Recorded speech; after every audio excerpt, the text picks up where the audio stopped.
Bienvenue dans Les Voix de la Ville, votre radio éphémère et itinérante. Nous sommes toujours à l'espace pluriel en présence de Hanan. Bonjour Hanan. Bonjour. Alors vous êtes venu ce matin écouter la parole de Babette et d'autres témoins. Est-ce que vous pouvez nous dire pourquoi vous êtes venu ? Déjà d'une, je viens pratiquement le lundi pour Blabla Café, le lundi matin, le mardi matin, ainsi que le jeudi. Et en fait, toute la semaine, on est là. D'accord. Là, du coup, on est en train d'organiser une soirée... Oui, une soirée orientale. Et du coup, là, en fait, on vient, on confectionne des petits gâteaux orientaux. Puis, en fait, on essaye de mettre en place notre projet, la soirée orientale.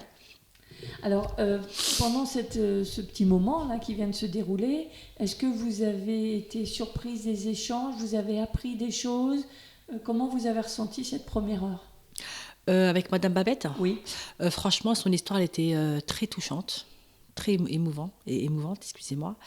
En fait, elle nous a raconté un peu son parcours, sa vie. Et moi, personnellement, franchement, j'étais vraiment, vraiment touchée, j'étais vraiment émue. Presque, j'avais des larmes qui coulaient. Vous n'êtes pas la seule.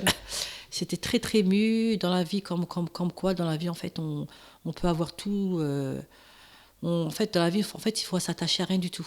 Nous, on est là en train de s'attacher à l'argent, au matériel, à faire ci, faire ça. Mais dans la vie, en fait, il y a toujours pire. Et j'imagine que le témoignage d'Elora aussi vous a touché, sa fille. Oui. Sa fille, franchement, elle est merveilleuse, elle est très gentille. Malgré son handicap et sa vie, en fait, elle a pu surmonter toute cette vie. Donc, courage à elle. Ouais, très, très courageuse. Et est-ce que ça vous a amené à des réflexions ? Vous avez dit s'attacher un petit peu moins aux choses. Oui. Ça veut dire que il y a quelque chose qui a changé en vous après cette... Là, franchement, oui. Là, comme son histoire, en fait, elle était vraiment... elle m'a touchée, j'avais des larmes aux yeux. Et franchement, sa vie, c'était... on est là, on se plaint, pourquoi ci, pourquoi j'ai pas ça, pourquoi j'ai pas ci, pourquoi ci. Mais dans la vie, en fait, il y a toujours pire. En fait, il faut toujours... voir les gens en fait relativiser se dire c'est ça on est pas mal lotis, quoi. c'est ça.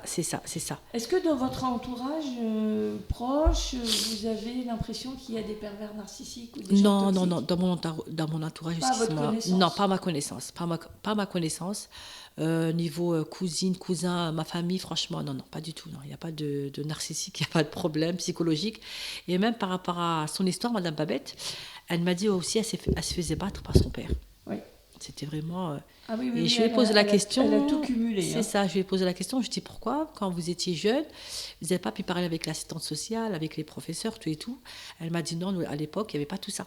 C'est vrai, ça malheureusement. Pas. Voilà. Et la parole de l'enfant n'était pas prise en compte. C'est ça. Et se faire battre il y a 50 ans, c'était presque C'est normal. ça. Quoi. Et là, heureusement, on est en 2024. Heureusement, 2025 même. Oui, 2025, excusez-moi. Au niveau de l'harcèlement moral, physiquement, même si on se fait battre par le papa, par la maman, en fait, il y a toujours une alerte au niveau des professeurs.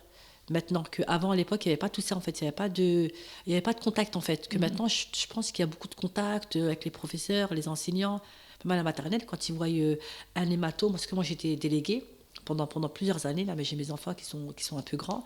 Et franchement, dans les écoles, on a vu des enfants qui se faisaient battre, qui avaient des hématomes.